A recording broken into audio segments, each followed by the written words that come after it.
everyone, I'm Brian Corsetti here with Deadline.com's awards columnist Pete Hammond and AwardsLine editor Christy Grosz. Which, Christy, these are full-page print editions. Where do you get these? You can actually sign up on Deadline.com. You can get the print editions. You can also download the PDFs, cool. So you can get it instantly.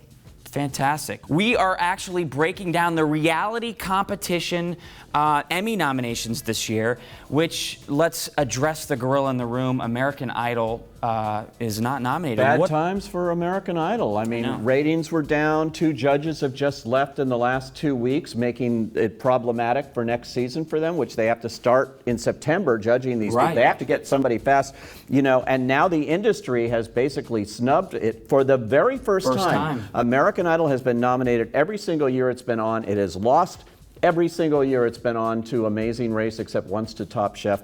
But, you know, it always could count on a nomination. The worst thing, The Voice, its big competitor on NBC, did get nominated. Just to add salt to the wound. Christy, what do you think about this? Well, you know, it's interesting because I think The Voice, you know, The Voice is obviously connected with viewers and that kind of thing, but it's also kind of a kinder, gentler version of what American Idol used to be. And I think they've taken that tack over the last couple of seasons. American Idol has trying to sort of make it less snarky, a little bit nicer. Sure. And it's unfortunate that it hasn't worked in ratings and it hasn't worked in terms of Emmys either. I think you can see when you watch The Voice that the judges like each other. Blake and Adam, they hang out together, at least on the cover of People magazine. It's a show that seems that the viewers have really warmed to, which is, I think, your point. And you, I mean, it's like how unlikable could Blake Shelton ever be? You know, I mean, they're fun to watch, and I think there's something about the mentoring aspect of it that is really appealing. It's nice now that The Voice is there to get a chance to lose to The Amazing Race too. Do you think that will happen? I do, because The Amazing Race is one of these shows around the world with all that editing and all that production value that Emmy voters obviously can't resist. It's only lost once in the entire existence of this category, and that was to Top Chef. I don't know what happened that year. Well, the Emmy voters were very hungry or something. They were hungry that year. I think you're right. Yeah, they just voted on an empty stomach. Yeah, but I mean, look, we can always hope, and I always hope every year, that they're going to really shake these things up. I mean, I don't think it's good for the Emmys to have these repeat winners. And they have talked about actually limiting it, you know, and saying, like, okay, you can only win 4 times and then you're retired, basically. But the Emmy board just always turns that down. They feel like it's a competition every year. Everybody should have a shot.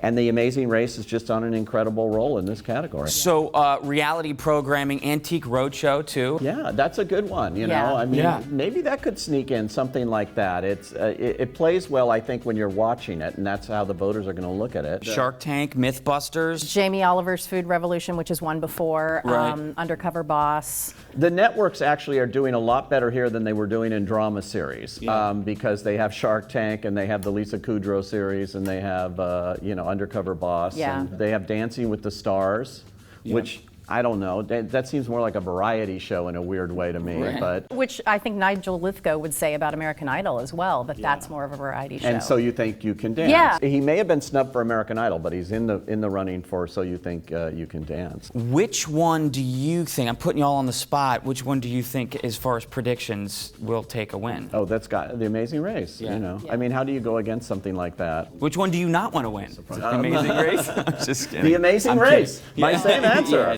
You want to see the love spread around. Yeah, I mean, it's nothing against the show. Agree. Which they did, 100%. shockingly enough, in the reality host category. They are finally going to spread the love around. Jeff Probst has won ever since that category's been there, 4 years, I think. And Betty White, which was a surprise, gets nominated at the end for Betty White's Off Their Rockers. They love Betty White. I know. I love Betty. I mean, doesn't she's love adorable. Betty So White? if you see Betty White's name on a ballot, you're going to vote for Betty White. And that's what happened here. Betty White's Off Their Rockers. It's not a good show, but it doesn't matter. Who doesn't love Betty White, like you say? She's great, and she deserves it. She's the long career. It's like, Well, guys, thank you very much. You heard it right here. Check us out on Twitter at Deadline Pete and at Christy Grosz, as well as myself at Brian Corsetti, to get updated on Emmy nominations and anything to do with movie, television, reality. Thanks for watching, everyone.